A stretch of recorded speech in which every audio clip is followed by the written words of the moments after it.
The dragon ribbon is not just a performance, it is a reflection of awareness.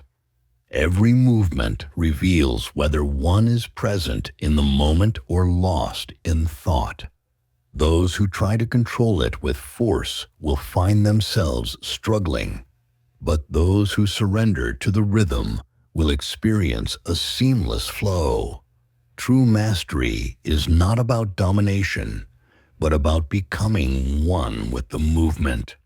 The ribbon moves as an extension of the self, responding to energy, intention, and presence. It does not resist, it mirrors. This is the essence of awareness, being fully in the moment, neither forcing nor resisting, but allowing.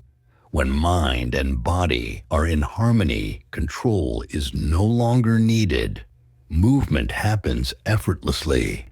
The dragon ribbon teaches us that life itself is a dance.